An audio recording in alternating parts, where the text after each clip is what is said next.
Good evening students.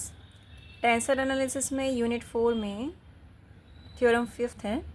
इसका statement हम देखें। The Riemannian curvature of a space V N N Euclidean space को कहते हैं हम, associated with the two given contravariant vectors at a point is an invariant under linear transformation of the vectors. यहाँ पर दो कॉन्ट्रावेरेंट vectors आपको given हैं। हमें बताना है कि जो उनका रिमेनियन कर्वेचर है वो इनवेरिएंट है अगर हम उनके लीनियर ट्रांसफॉर्मेशन की बात करें तो दो कॉन्ट्रावेरिएंट वेक्टर्स हम ले रहे हैं ए आई और बी आई। वी एन यानी एन यूक्लिडियन स्पेस के किसी पॉइंट पर, and if X I and Y I, ये हमने लीनियर कॉम्बिनेशन लिखाया। We are lambda mu rho and two are scalars. We have to prove, हमें ये रिजल्ट, ये तो अभी अब डेफिनेशन पढ़ा है हमने रिमेनियन कर्वेचर का, हमें इसको इनवेरिएंट बताना है। यानी अगर हम इसमें चेंज कर दें वैक्टर्स को इस फॉर्म में, जैसे ये एक्स और वाई के फॉर्म में है, यहाँ पर ये ए और बी की फॉर्म में है, तो रिजल्ट सेम रहता है। तो पहले हम न्यूमरेटर को कंसीडर करेंगे, फिर हम डिनोमिनेटर को कंसीडर करेंगे। तो फर्स्ट हम न्यूमरेटर को कंसीडर कर रहे हैं। इसमें जो हम ले रहे हैं एक्स आर हमें जब मिलेगा जब हम आई को रिप्लेस कर देंगे आर से, ऐसे यहाँ से वाई आर मिल जाएगा। एंड वाई जे वाई के फ्रॉम इक्वेशन फर्स्ट हम फाइंड आउट कर सकते हैं। ये हमने यहाँ पे सब्सटीट्यूट लिया। जब इसको एक्सपेंड करेंगे यानी सभी टर्म्स को आपस में मल्टीप्लाई करेंगे और इसकी सिमेट्री प्रॉपर्टी लगाएंगे तो ये रिजल्ट हमें मिलेगा।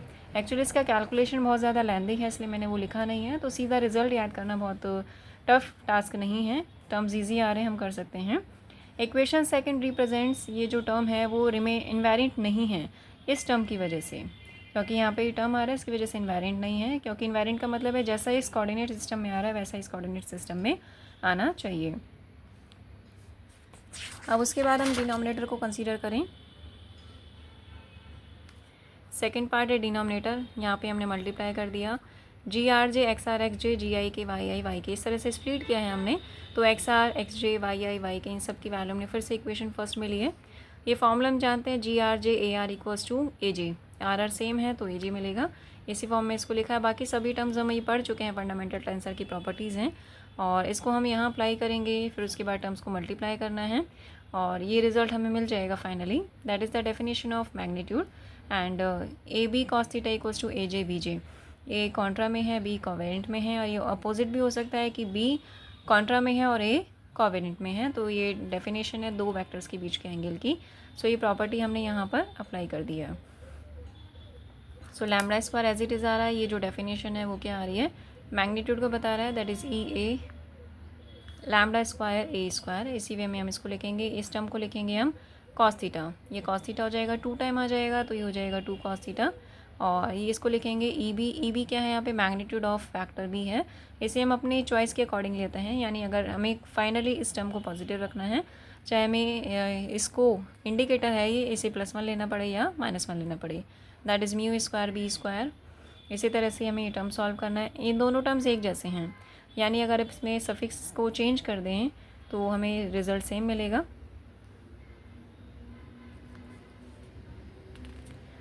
ये हम कर सकते हैं कि सफिक्स को चेंज कर दें, या फिर इसको भी हम सीधी डेफिनेशन लगा सकते हैं। ये मैग्नीट्यूड को रिप्रेजेंट कर रहा है, ये मैग्नीट्यूड को रिप्रेजेंट कर रहा है। यहाँ से ये ए बी कॉस थीटा की फॉर्म हमें मिल जाएगी। तो हम देख सकते हैं कि ये दोनों ब्रैकेट एग्जैक्टली सेम हैं, तो ये होल स्क्वायर हमें यहाँ से मिल जाएगा।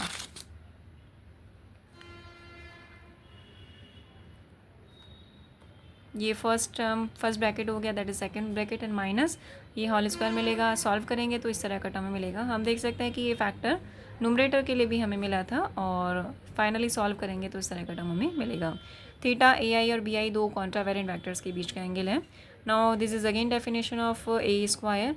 अब इंडिकेटर ये इसकी वैल्यू केवल +1 या -1 होती है, तो हम इसको इस तरफ ले सकते हैं, इस फॉर्म में लिखा जा सकता है। इसी तरह से ये वाला टर्म लिखा जाएगा, A B cos theta equals to G I J A J B I.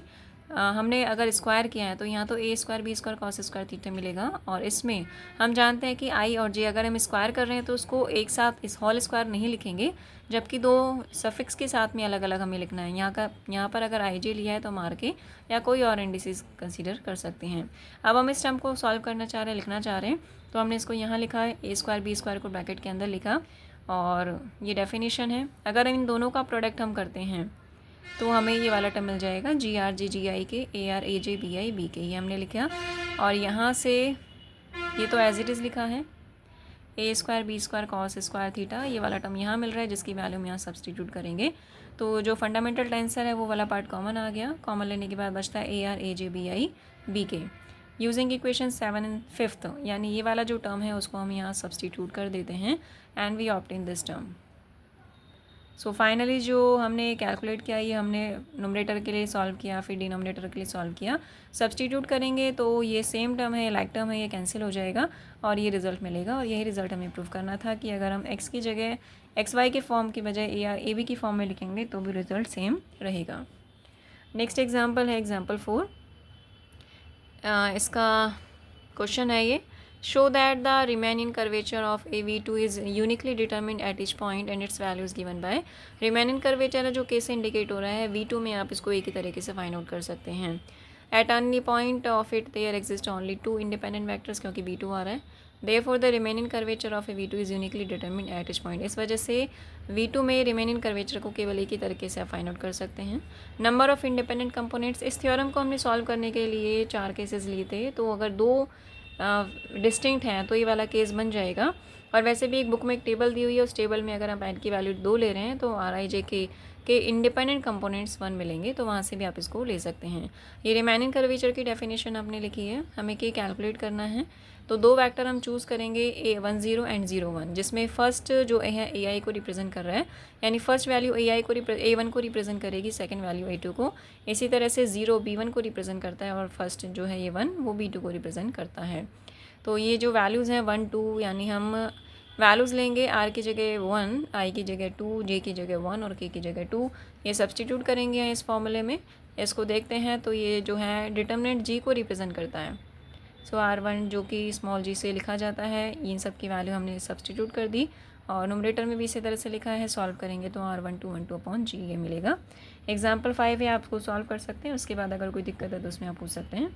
Next definition है फ्लैट स्पेस की, a space for which the Riemannian curvature is identically 0 at every point of it, that is Riemannian curvature हमने कैसे indicate किया है। अगर ये space में एक ऐसा स्पेस है जहाँ पर इस रिमेनिंग कर्वेचर की वैल्यू सब जगह 0 आ रही है तो हम उसे फ्लैट स्पेस कहेंगे।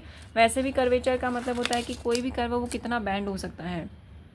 अगर कर्व बैंड नहीं हो रहा, कर्वेचर 0 होने का मतलब है कि कर्व बैंड नहीं हो रहा, इसका मतलब वो कैसा होगा, फ्लैट स्पेस होगा। नेक्स्ट थ्योरम है थ्योरम 6, इसका स्टेटमेंट देख लेते हैं एक बार। The necessary and sufficient condition for a space Vn to be flat is that the Riemann Christoffel tensor be identically 0। तो यहाँ पे नेसेसरी सफिशिएंट कंडीशन आपको बतानी इस स्पेस के फ्लैट होने की कि जो रिमेनिंग क्रिस्टोफर सिंबल है वो 0 होना चाहिए। आइडेंटिकली 0 का मतलब है सब जगह 0 होना चाहिए। नेसेसरी सफिशिएंट कंडीशन है तो एक बार हम मानकर चलेंगे कि Vn फ्लैट स्पेस है और इसको हमें 0 प्रूव करना है। फिर नेक्स्ट में हम इस रिमेनिंग क्रिस्टोफर सिंबल को 0 लेके चलेंगे और हमें प्रूव करना है कि Vn फ्लैट स्पेस है। फ्लैट स्पेस प्रूव करने के लिए हमें कर्वेचर के को रिमेनिंग कर्वेचर के को 0 बताना है। नेसेसरी कंडीशन, इसमें फ्लैट स्पेस को हम मान के चलें जिसके अकॉर्डिंग के इक्वल्स टू 0 आएगा। That is the definition of remaining curvature. अगर के की वैल्यू 0 है तो ये जो क्वांटिटी है डिनोमिनेटर में इधर क्रॉस मल्टीप्लाई होकर 0 हो जाएगा and we obtain this result. But यहाँ पे हम कंक्लूड नहीं कर सकते कि आर आई जे क्या हो जाएगा, 0 आ जाएगा। अब हम रिप्लेस कर रहे हैं आर और जे को इंटरचेंज करें in equation first, then we obtain this result. K को आई से इंटरचेंज किया इक्वेशन फर्स्ट में, then we obtain equation third, और के और आई को इंटरचेंज किया इक्वेशन सेकंड में and we obtain equation fourth. इन चारों इक्वेशंस को हम ऐड करेंगे तो ये वाले जो टर्म हैं, ये वेक्टर्स हैं, ये कॉमन आ रहे हैं, इसको कॉमन लिया और ये टर्म हमें मिलेगा। यहाँ पे ये कुछ भी हो सकता है, तो हर वेक्टर के लिए कंडीशन सेटिस्फाई हो रही है, इसका मतलब है कि इन चारों क्वांटिटीज़ का सम इक्वल्स टू 0 आ रहा है। Using the symmetric property, symmetric property में जो लास्ट की 2 इंडिसेस होती हैं आर के, उसको हम फर्स्ट 2 इंडिसेस से रिप्लेस कर सकते हैं। यानी आर के को फर्स्ट और सेकंड पोजीशन पे लिखा, जे आई को हमने थर्ड और फोर्थ पोजीशन पे लिखा। इसी तरह से यहाँ से हमने लिया है जे के आर आई, इसमें आर आई को फर्स्ट और सेकंड पोजीशन पे लिखा है और जे के को थर्ड और फोर्थ पोजीशन पे लिखा है। तो ये दोनों रिजल्ट हम यहाँ अप्लाई करेंगे तो ये क्वांटिटीज़ हमें मिलेंगी। अब इसमें आर आई जे के ये सेम हो गया, आर के जे आई ये सेम हो गया, तो ये ट्वाइस हो जाएगा, twice of this term and equal में 0 आ रहा है तो 2 से डिवाइड करेंगे, then we obtain this result. और ये स्क्यू सिमेट्रिक प्रॉपर्टी हमने लगा दी है, तो यहाँ से इक्वेशन 6 इसमें अप्लाई करेंगे, then we obtain this result. और यहाँ देख सकते हैं कि दोनों क्वांटिटीज़ इक्वल हैं। अब इसमें साइक्लिक प्रॉपर्टी लगाएं, आई को जे से, जे को के से, के को आई से रिप्लेस किया तो इक्वेशन मिलेगा। अब इन दोनों को अगर हम देखें तो ये वाला जो टर्म है आर के जे आर आई जे के यहाँ सेम आ रहा है, तो ये तीनों क्वांटिटीज़ आपस में इक्वल होंगी। Again we are using the cyclic property of R I J K, तीनों का सम ये 0 के इक्वल आ रहा है। यूजिंग इक्वेशन फर्स्ट में 9 में यहाँ पे ये तीनों क्वांटिटीज सेम हैं, तो एक को तो सेम रखेंगे, आर आई जे को सेम रखा, इन दोनों को रिप्लेस कर देंगे हम आर आई जे के से। Now 3 quantities are same, then ये 3 का मल्टीपल हो जाएगा, equals to 0 and we obtain that R I J K equals to 0। ये डेफिनेशन है। और अगर ये क्वांटिटी 0 है then this is also 0। G R alpha fundamental tensor है और ये आर्बिट्रेरी है, तो फाइनली हम ये दे सकते हैं कि ये क्रिस्टोफर सिंबल 0 हो जाएगा। अब उसके बाद सफिशिएंट कंडीशन है, दैट इज़ रिमेनिंग कर्वेचर। आप ये लेके चलें कि रिमेनिंग क्रिस्टोफर सिंबल 0 है, तो अगर ये वाली क्वांटिटी 0 आ रहा है तो k बराबर 0 आएगा, और k इक्वल्स टू 0 किसकी कंडीशन है, स्पेस वी एन के फ्लैट की है, मतलब यानी जो वी एन स्पेस है वो फ्लैट होगा। एग्जाम्पल 6 है, आप उसको सॉल्व कर सकते हैं।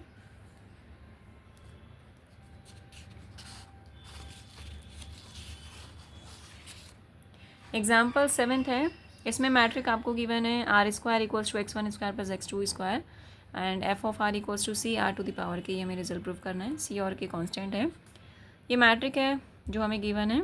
G11 G22 आप कैलकुलेट करना चाहते हैं, दिस इज़ फार्मूला।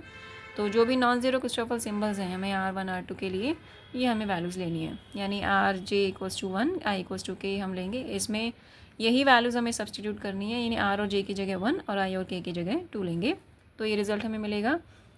उसके बाद हमें अल्फ़ा बीटा चूज़ करना है कि हम किस तरह से दे सकते हैं, तो आप देखें कि G11 और G22 ही नॉन ज़ीरो आ रहा है, तो उसके रिगार्डिंग हमें G11 कॉन्ट्रा वेरिएंट में नॉन ज़ीरो मिलेंगे, बाकी सब 0 मिलेंगे, तो हमें अल्फ़ा बीटा दोनों 1 और दोनों 2 कंसीडर कर रहे हैं। Then we obtain this result. Christoffel symbol आप कैलकुलेट कर सकते हैं, वो कैलकुलेट करेंगे और उसको इक्वेशन सेकंड में आपको सब्सटीट्यूट करना है। सब्सटीट्यूट करने के बाद हमें ये रिज़ल्ट मिलता है, ये वाली वैल्यूज़ आ जाएगी। k equals to R12 upon J हम ऑलरेडी कैलकुलेट कर सकते हैं V2 के लिए, और फ्लैट स्पेस है k इक्वल्स टू 0, तो R12 ये भी 0 हो जाएगा, it means this quantity is equals to 0। इन दोनों टर्म्स को ऐड कर दीजिए, 1/f तो कॉमन आ रहा है, ये दोनों सेम है 1/4 तो इनका सम हो जाएगा 1/2। सेम यहाँ पे भी ऐड करने पर हमें मिलेगा 1/2, दोनों साइड से 1/2 एलिमिनेट हो जाएगा, और इस टर्म जो नेगेटिव आ रहा है इसको इधर ट्रांसपोज करेंगे, then it will be positive. अब आप इसको पोलर कोऑर्डिनेट्स में चेंज करना चाह रहे हैं, तो f equals to f of r है, R square equals to x1 square plus x2 square ही दिया हुआ है। हम x1 को x ले लेते हैं, x2 को y ले लेते हैं, ये हमने सिर्फ कैलकुलेशन के लिए किया है।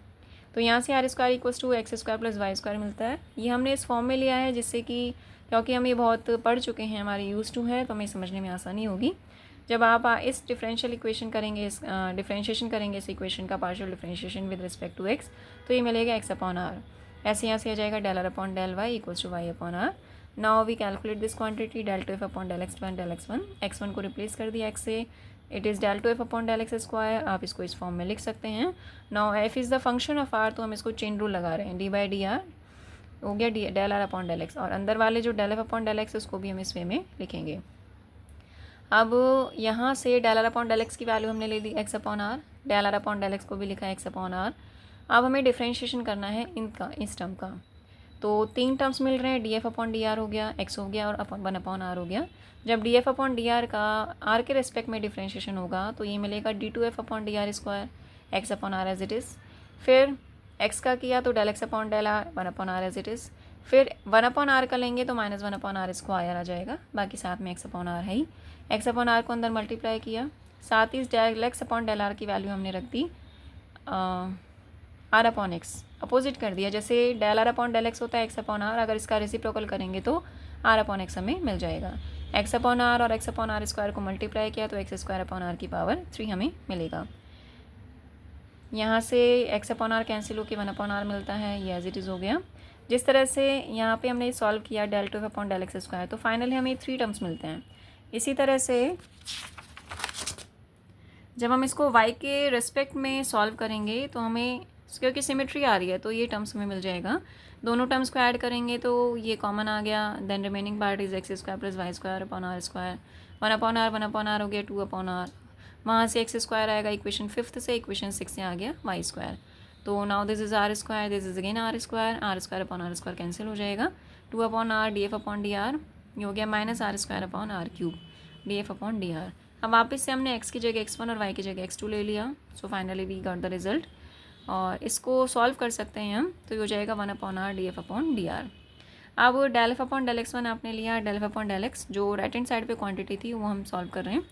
Del F upon del x1 and del F upon del x ये मिला, यानी x1 को रिप्लेस कर दिया x से, चेन रूल लगाया क्योंकि f r का फंक्शन है, तो D F upon D are, क्योंकि f केवल r का फंक्शन है इसलिए d ले रहे हैं, और r x और y दोनों का फंक्शन है इसलिए डेल ले रहे हैं, तो del R upon del x जिसकी वैल्यू होती है x अपॉन r। इसी तरह से हम इस क्वांटिटी को कैलकुलेट कर सकते हैं। तो जो आपने रिजल्ट निकाला है इक्वेशन 7, 8 और 9 से, उसके इक्वेशन 4 में आप यूज़ में लेंगे तो ये रिजल्ट हमें मिल जाएगा, that is LHS which comes from equation 7 and equation 8 और 9 से राइट हैंड साइड का रिजल्ट हमें मिल रहा है। यहाँ से आप D F upon D R square को कॉमन ले सकते हैं, और ये बचेगा X square plus Y square upon R square common आ रहा है, रिमेनिंग पार्ट है ये, इन दोनों को सॉल्व करके लिखा, that is 1 upon R D F upon D R, और X square plus Y square is R square, cancel हो जाएगा ये R square upon R square, then we obtain this result. तीनों को हमने एक साइड पे लिख दिया इक्वल्स टू आर। अब कैपिटल एफ इक्वल्स टू हम ले रहे हैं लॉग आर, इसको डिफ्रेंशिएट किया, सो लॉग एफ का हो जाएगा 1 upon R, and F is the function of R, so D F upon D R. इस एफ को इधर क्रॉस मल्टीप्लाई किया एंड ऑब्टेन दिस इक्वेशन। फिर से इसको डिफ्रेंशिएट करेंगे तो 1 अपॉन हाफ का हो जाएगा minus F 1 upon F square and D F upon D R, ये D F upon D R already आ रहा है। फिर 1 अपॉन एफ को एज इट इज़ रखा, D F upon D R का लिया, तो D two F upon D R square हमें मिलेगा। नाउ ये बनता है D F upon D R का होल स्क्वायर। सो एफ से फिर से हमने मल्टीप्लाई किया इस इक्वेशन को, then we obtain this result. Equation 12 और 13 को हम इक्वेशन 10 में काम में लेंगे, तो यहाँ से D two F upon D R square substitute किया, मतलब फाइनली हमें रिजल्ट मिलेगा, एफ कॉमन आ जाएगा, कॉमन आने के बाद ये टर्म हमें मिलता है, that is equals to 0, and this two terms can be written as in the single form, that is derivative of R D F upon D R with respect to R equals to 0। इसका मतलब है कि अगर इस term का differentiation 0 है तो ये वाला जो पैकेट के अंदर टर्म है वो कैसा होगा, कॉन्स्टेंट। अब D F upon D R equals to K upon R मिल गया, इसको इंटीग्रेट हम करेंगे, तो एफ आर के रिस्पेक्ट में इंटीग्रेशन है तो ये तो एफ बचेगा, के कांस्टेंट है, 1 अपॉन आर का इंटीग्रेशन होगा लॉग आर, साथ में माइनस के लॉग है, that is the constant of integration, के कॉमन हो गया, लॉग आर अपॉन ए की फॉर्म में हमें मिलेगी, और यह जो नंबर है आगे लॉग के पावर फॉर्म में चला जाएगा। कैपिटल एफ जो हमने अज्यूम किया था that is log F R, ये एज इट इज़ हो गया, और लॉग को अगर हम एलिमिनेट कर सकते हैं दोनों साइड से, 1 upon A to the power K है, दैट इज़ इसको हमने सी अज्यूम किया, that is constant, and we obtain the required result. यही हमें प्रूव करना था। नेक्स्ट है आइसोट्रॉपिक पॉइंट, डेफिनेशन है, an isotropic point in a Riemannian space is a point at which the Riemannian curvature is independent of the vectors E I and B I associated to it, it is a function of coordinates x I only. यानी हमने remaining curvature पढ़ा है जिसको हम के से denote करते हैं, तो कोई भी पॉइंट है वो आइसोट्रॉपिक पॉइंट होगा जिस पॉइंट पर जो कर्वेचर है वो वैक्टर्स ए आई और बी आई पर डिपेंड नहीं करेगा, केवल वो कोऑर्डिनेट एक्स आई का फंक्शन होगा। इसके बाद के जो टॉपिक है एक वीडियो और मिलेगी यूनिट 4 के लिए, that will be the last video of this unit.